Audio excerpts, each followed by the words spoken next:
Hello, this is UCL Uncovering Politics, and this week we asked, how should social media platforms handle the problematic content on their sites?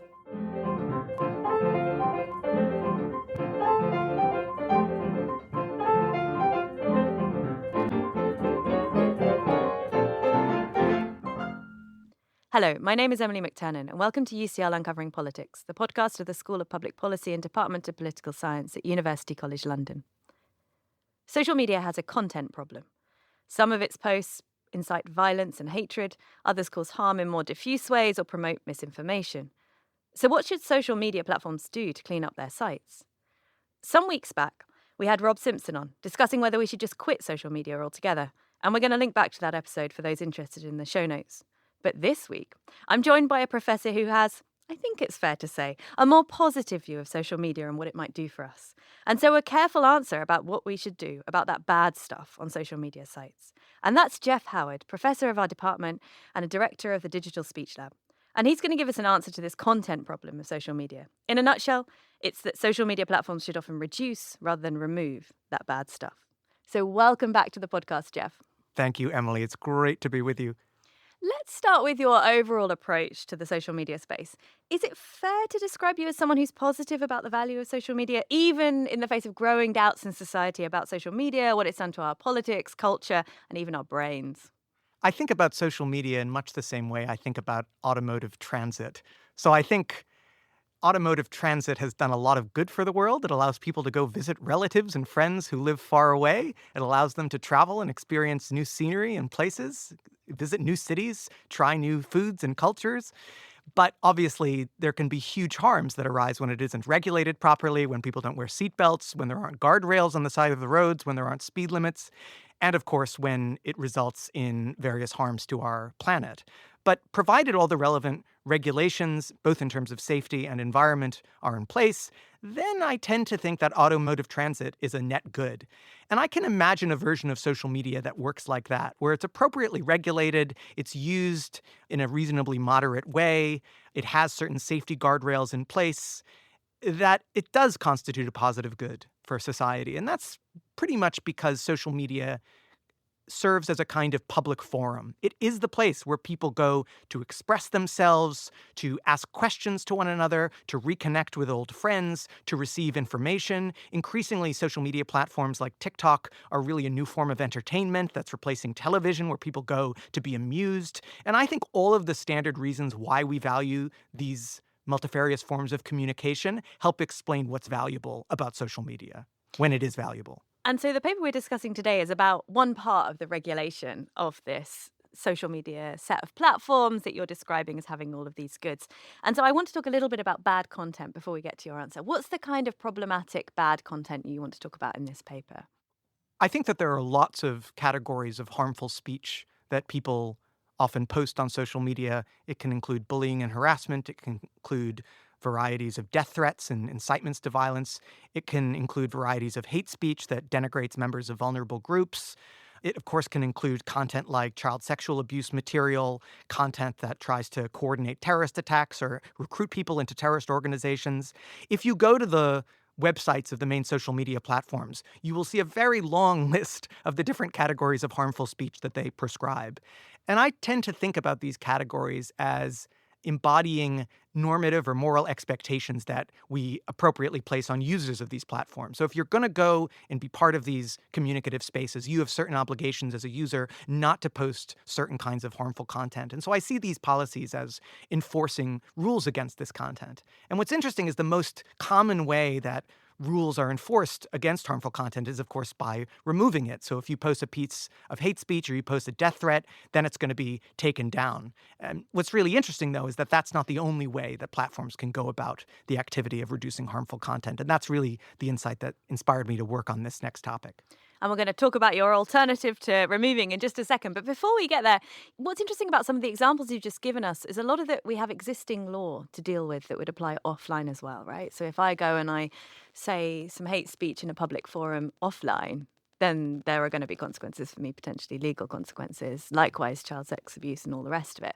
So what you're saying then is you're saying something like you're interested in what social media platforms should do to help enforce those laws, or are you interested in a category of speech that falls short of the kinds of stuff that is banned by the law? So I think that there will be overlap between the categories of harmful content that social media platforms ought to restrict and the categories of speech that are already appropriately criminalized.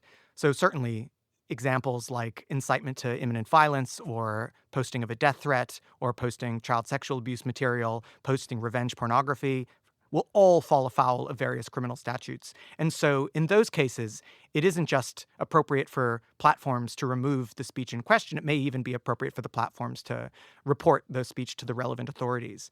In other cases, you'll have content that is unlawful, but actually doesn't necessarily violate the platform's policies. So if you think about defamation, for example, so suppose I post a nasty rumor about you on Facebook, you could sue me in court for posting that nasty rumor about you and therefore defaming your reputation. But we don't actually expect the social media platforms to engage in some kind of offline investigation about whether the rumor is true or not. So there'll be some cases in which something is unlawful, but actually isn't going to be covered by the platform's explicit rules. Although it's worth noting that if platforms get a court order to take down defamatory content, they will be required to do so. But I think the criminal law is a pretty extreme tool that's used only for the most harmful categories of speech. And I think there's going to be lots of categories of speech that platforms ought to moderate, even though they don't fall afoul of appropriately specified criminal laws. And so I think, for example, misinformation will fall into this category. I think platforms have responsibilities to maintain the health of our information environment, the health of our information ecosystem.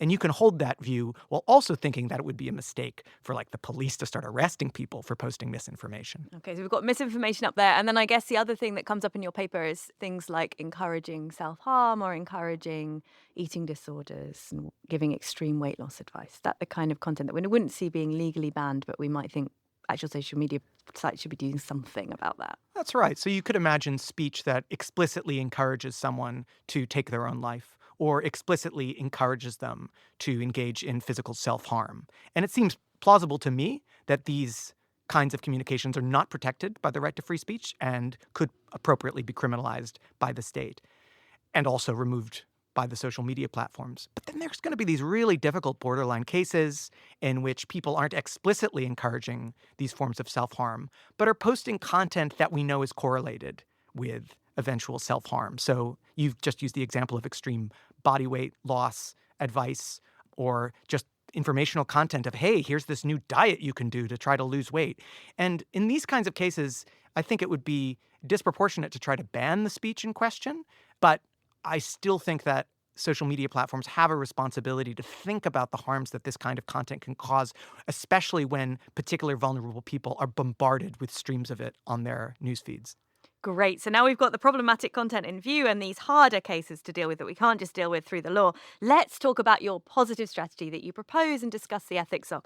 So what is demotion as a strategy and how's it different to the ordinary ways social media companies manipulate what we see through their algorithms? Great. So demotion refers to the deliberate practice of reducing the visibility of content so that fewer people see it and people see it less frequently. So when content is demoted, people are allowed to post it, but the number of people who see it will be lower and the frequency with which people see it will be less.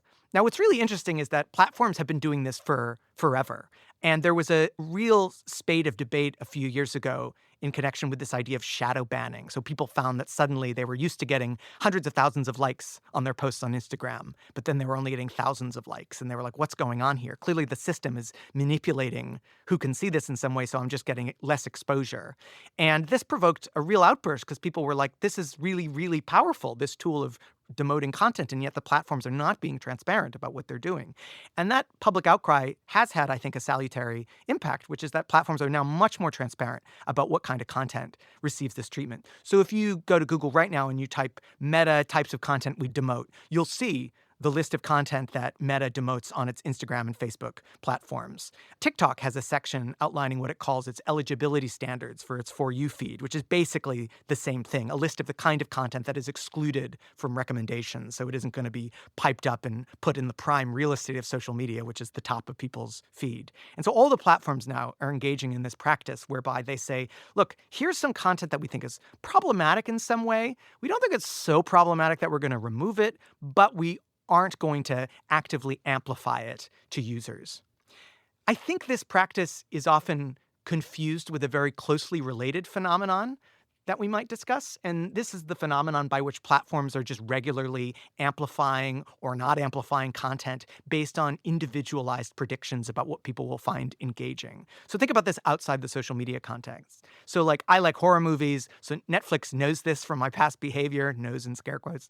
And so Netflix will amplify, that is, increase the visibility of horror movies in its recommendations for me based on an accurate, in this case, prediction that I'll find that content engaging. I don't know if you like horror movies, Emily, but if you don't, then Netflix will probably learn that from your past behavior, and it will be reluctant to recommend those horror movies to you. And this doesn't reflect any judgment that horror movies are bad or harmful. It just reflects a individually tailored algorithmic prediction about what is to our taste. And so here's an example of content that regularly doesn't get amplified on social media. Boring content. The system predicts that people won't find it that engaging, or it predicts that certain groups of people won't find it engaging, and so that content is not amplified. And that phenomenon is really, really interesting and important because how the platforms decide what's in people's feeds can really have huge impacts on how public discourse is shaped.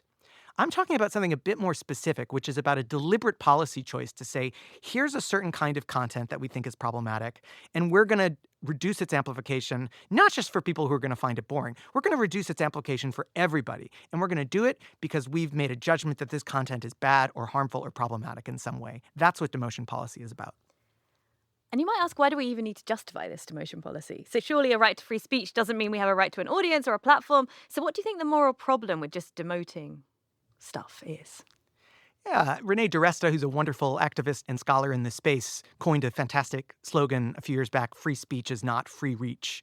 And this is something that even Elon Musk has adopted explicitly in explaining why certain kinds of hate speech, for example, might technically be allowed on X, his platform, but in theory anyway, the speech should not be amplified. And so you might think, well, gosh, why is it a problem to demote content? Why is this the sort of thing that the platforms need to justify?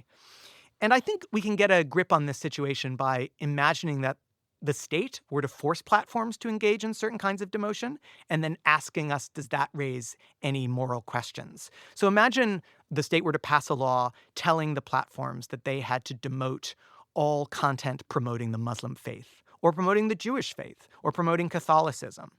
Or imagine the state were to pass a law that said all pro-Labor Party or pro-Reform Party or anti-Labor Party content should get demoted.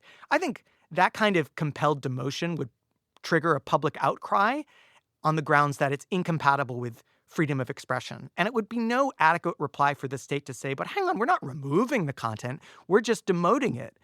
And to my mind, the point here is that the fact that these hypothetical policies I just imagined involve a less severe sanction than removal does not obviate the free speech issue. And that's because these policies involve what's called viewpoint discrimination. They involve suppressing certain disfavored viewpoints in order to limit people's exposure to them. And suppressing viewpoints on the grounds that we want fewer people to see them because we're worried about what people will do if they'll see them. Gosh, that is the fundamental way in which free speech is violated according to traditional theories of freedom of expression. When it comes to the state. So that's you've smuggled in the state here, right? Not smuggled, explicit. Explicitly brought in the state. Brought in the state. And used it to motivate a worry about a private company doing this. And lots of people might think those are just really different cases. So you should get extremely worried about states heavy-handedly trying to produce some kind of viewpoint discrimination amongst their population.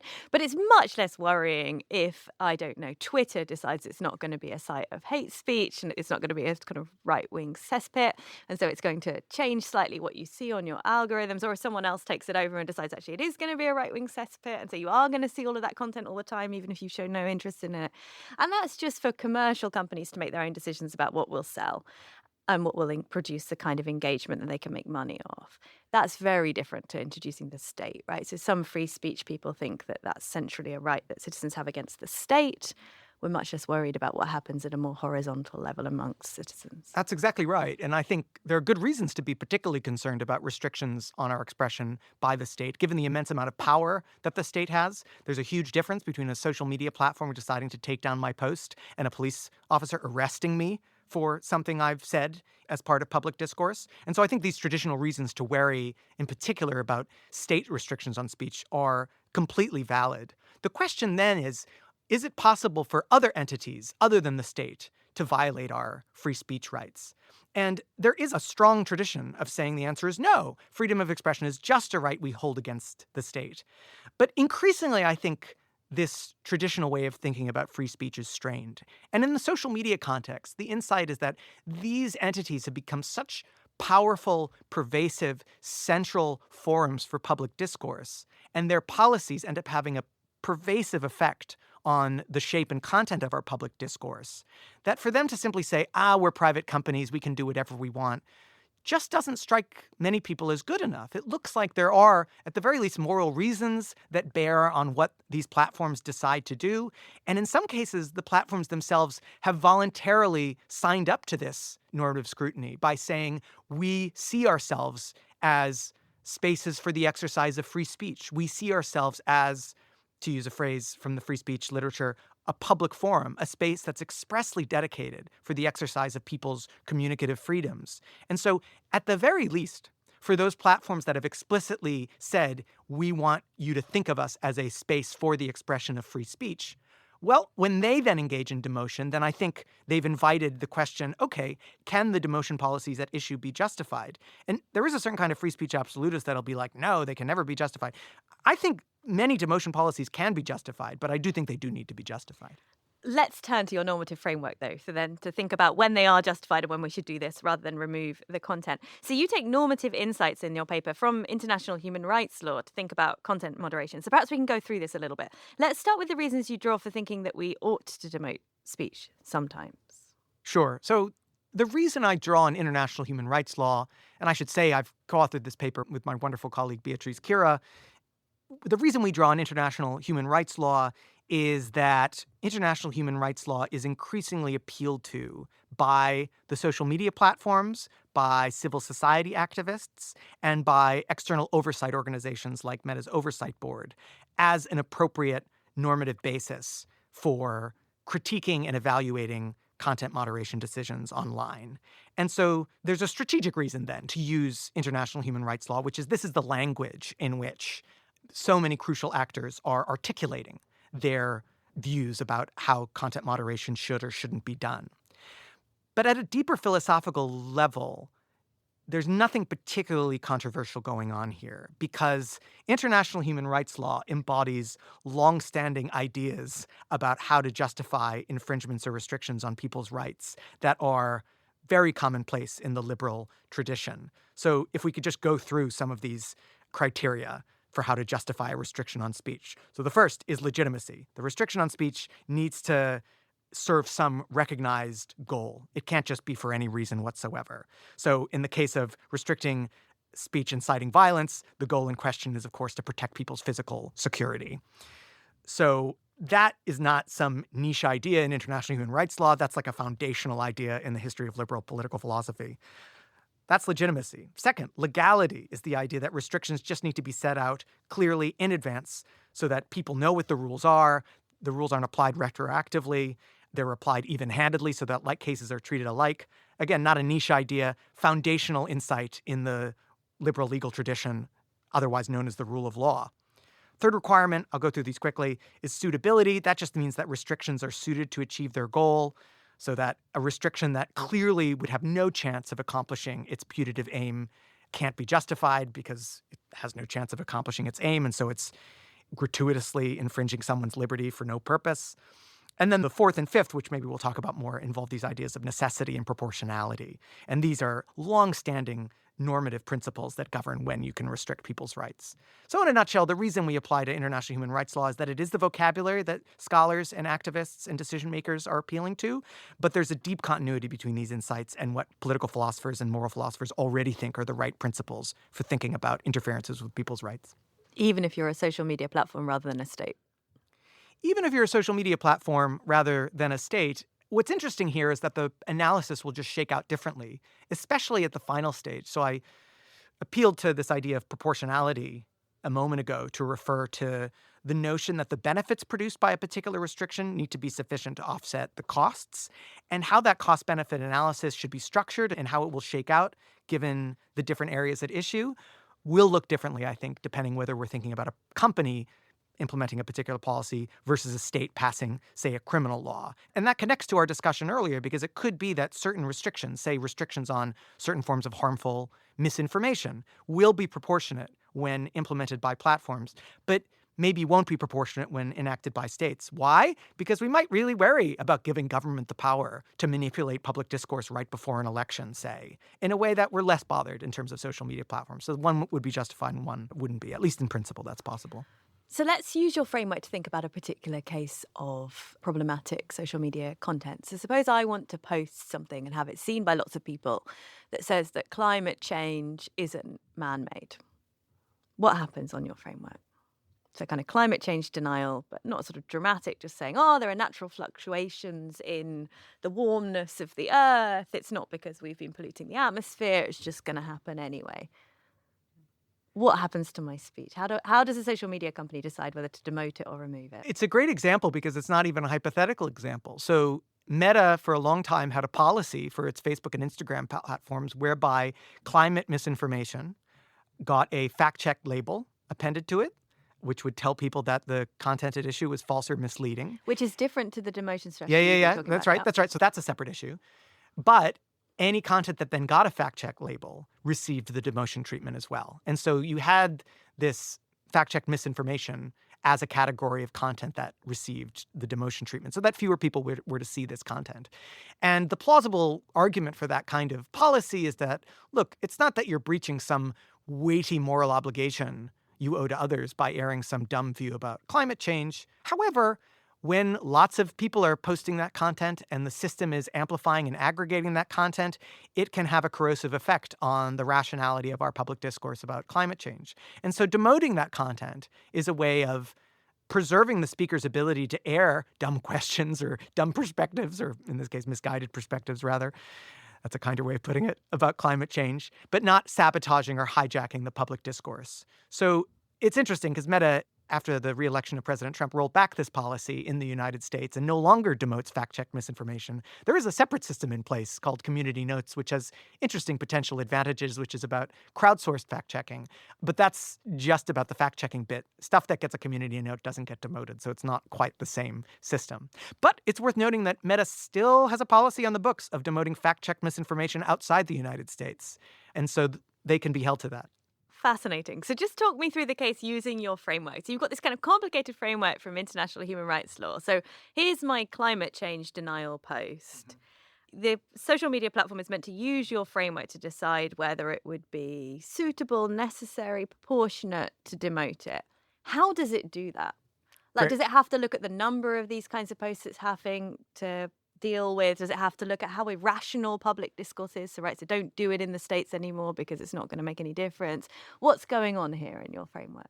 So I think we need to work through all the tests. So I think the legitimacy argument will involve appealing to the positive benefit that you're trying to achieve with this measure. So you're trying to preserve the information ecosystem and preserve the possibility of rational dialogue about climate change by removing baseless falsehoods from that conversation, or at least limiting their presence in the conversation.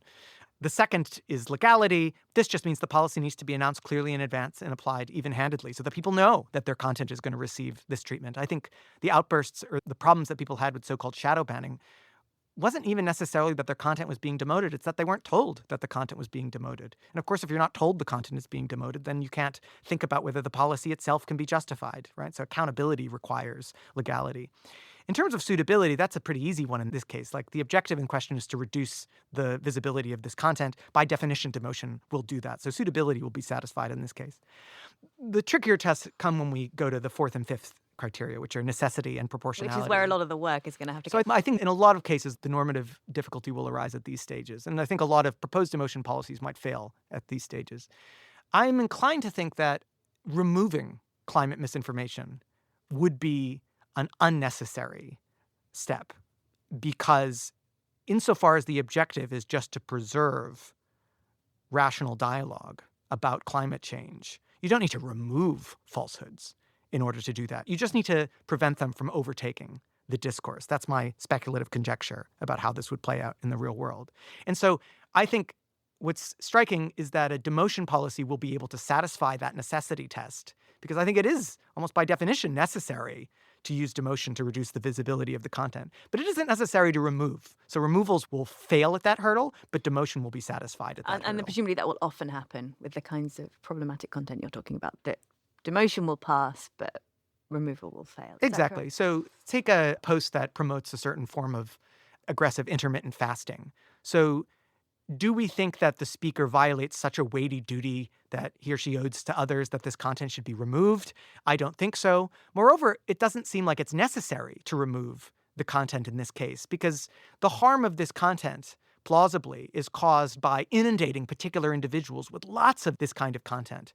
If people just occasionally see a video encouraging intermittent fasting, plausibly that doesn't lead to that much harm. Now, I say plausibly because all of this involves lots of empirical conjectures about the effects of different kinds of speech. And so really what I'm trying to do is lay out the normative criteria that platforms can use to help themselves structure their reasoning about these cases. But there's going to be no substitute for social science's role in helping us understand the actual effects of different kinds of speech. And so what that shows is that philosophy and law alone are insufficient to give guidance in this space. We do need empirical evidence about the actual costs and benefits of different measures and different harms caused by different kinds of harmful speech. Great. And proportionality, how does that play in? So we've heard a lot about necessity. That seems to be really, really important, right? It has to be necessary to do this. What's going on with your proportionality constraint? So proportionality comes in when we're thinking about the costs and benefits. So you could imagine a policy satisfying all the tests, including necessity, but you might think it's just too dangerous to give the decision-making this power. And so that insight or concern, I think, arises at the proportionality level of the analysis, because that's going to be a cost of the policy, that it's going to entrench a certain decision-making power that perhaps could be abused in the future.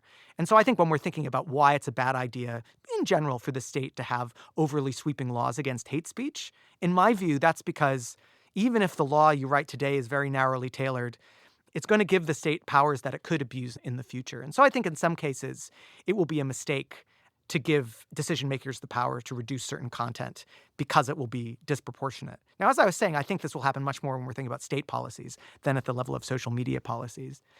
I think there will also be a set of cases in which the moral infraction at issue is a quite small one, and so removing the content is just a disproportionately severe sanction. So you, Emily, are one of the leading scholars having written about microaggressions. Microaggressions and other forms of small offensive acts are by their nature the kinds of acts that don't, in a one-off case, constitute like a severe breach of moral obligation that the speaker owes to others. It's a moral wrong, we can stipulate, but it's a quite small moral wrong. And in these cases, it may be that removing the content, which, by the way, for most social media platforms then means that there's a strike put on the user's account that could lead to their whole account being suspended so that they're not allowed to post anything, is just a disproportionately severe punishment to such a small moral infraction. However, if you're able to reduce the visibility of this content so that the kinds of people who are affected by it are less likely to see it, that will be more likely to pass the proportionality test.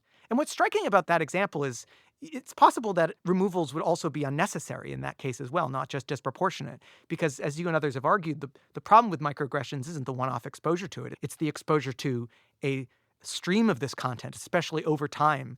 And so insofar as demotion operates by arresting this pattern of content where people are constantly subjected to an endless litany of racist jokes, say, it can accomplish the relevant aim. Because I take it that the exposure to the occasional racially insensitive joke doesn't affect the kind of damage to someone's sense of equal standing as being bombarded with an endless concatenation of it. And it's that bombardment that demotion seeks to arrest.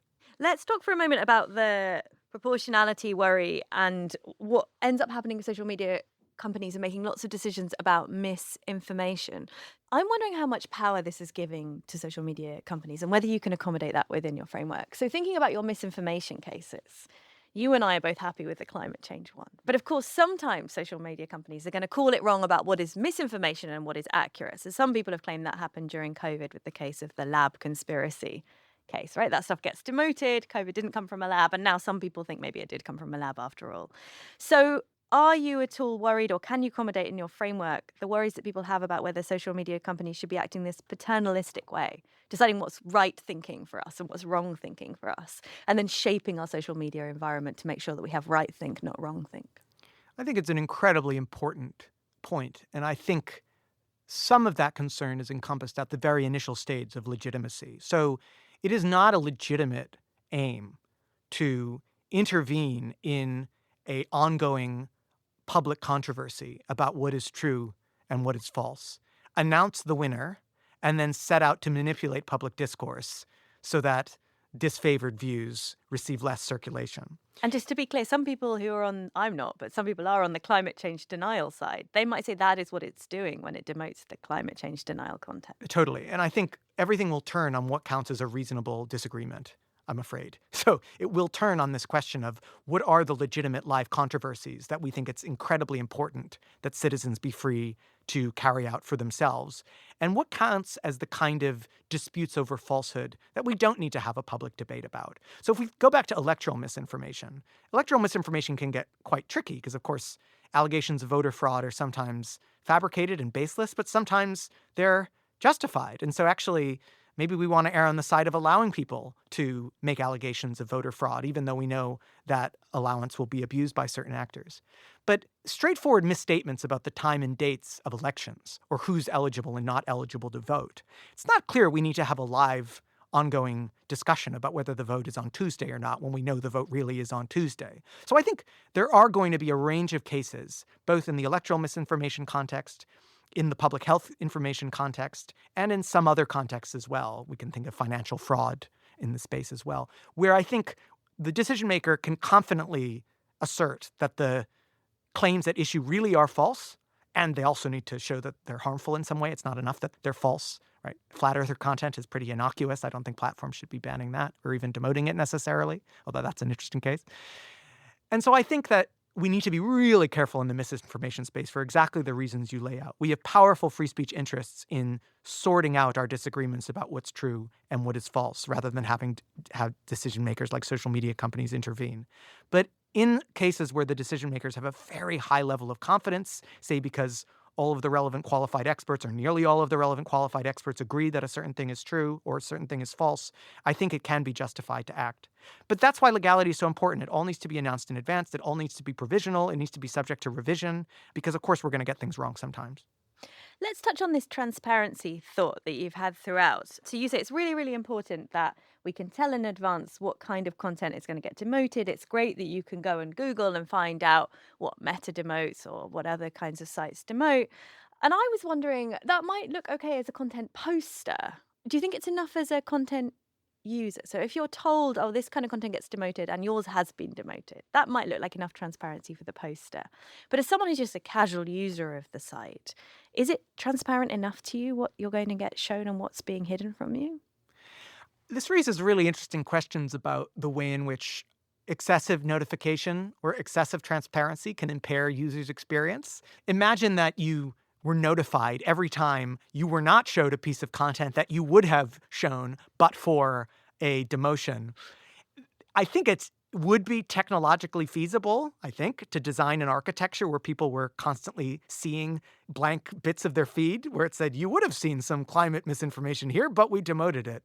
Okay, so you could do that. And the question is, can users reasonably demand that? And I do think platforms do have legitimate commercial prerogatives in this space as well. And it is a little unclear how these commercial prerogatives fit within the international human rights law framework. And Meta's Oversight Board has itself expressed cry for greater guidance on exactly this point, because I don't think it's entirely obvious to people how the fact that these are private companies with their own commercial incentives feeds into this overall framework. And it's something I'm trying to think about in other work. But I think that you could imagine the experience of social media being substantially impaired if people got constant notifications, if it even were technologically feasible to do that.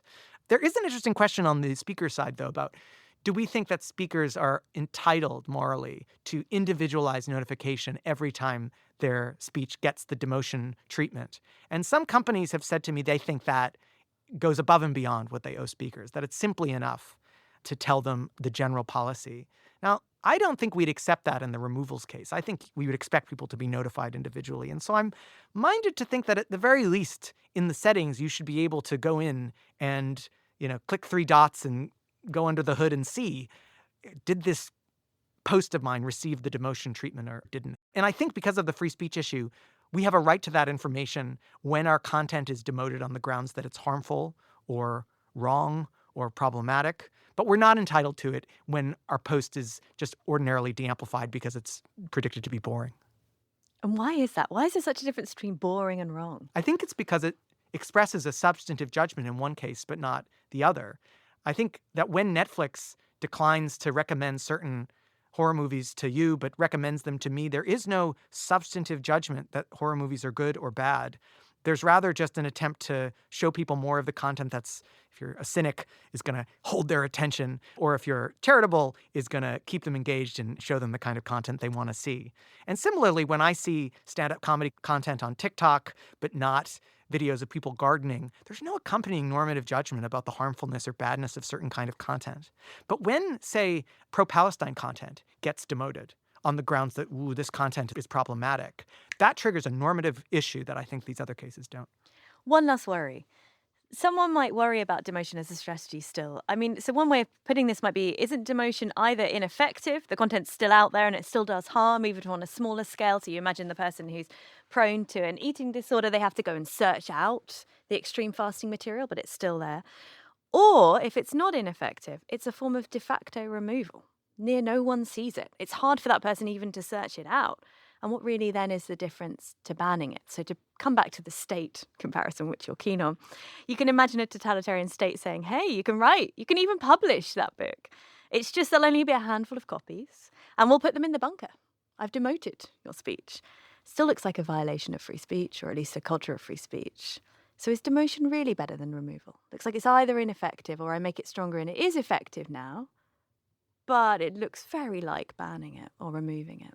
It's a forceful point, and I think it illustrates that demotion is a scalar notion that comes in degrees. The more aggressive demotion is, the closer it is to removal. And we can imagine a version of demotion that is almost as severe a sanction as removal. And so our analysis needs to be sensitive to the different forms of demotion. So I've skated over all these differences for the sake of discussion, but content can be downranked, so the system is less likely to recommend it to others. And you can have different levels of downranking, right? So you can have complete exclusion from the recommendation list, or you can simply have it so the content shows up less frequently in the recommendation list, or that it's lower down so it's not at the top, so you have to scroll for a bit if you really want to see it. Content can be like delisted so it's not shown up in a search, or it can be downlisted so it does show up in the search, or you can just make it so that content can only be seen or will only be recommended to the people who follow that account, but not to people who don't. So there are loads of varieties here. And I think what's going to be the right remedy is going to depend on the exact objective. But I totally take the point that the point of demotion is that people are allowed to post the content. People are allowed to find it if they really want to. It's just that we're not going to actively amplify it in a way that allows it to bombard our discourse. What's the one thing you'd most like a social media company to do in response to your moral framework that you've offered them? If they had to make one change, what would it be? I think social media companies have improved a lot over the years in how they protect teenagers from self-harm and eating disorder content. But we still have an epidemic on our hands in this space. Suicide and self-harm are still at staggeringly alarming levels.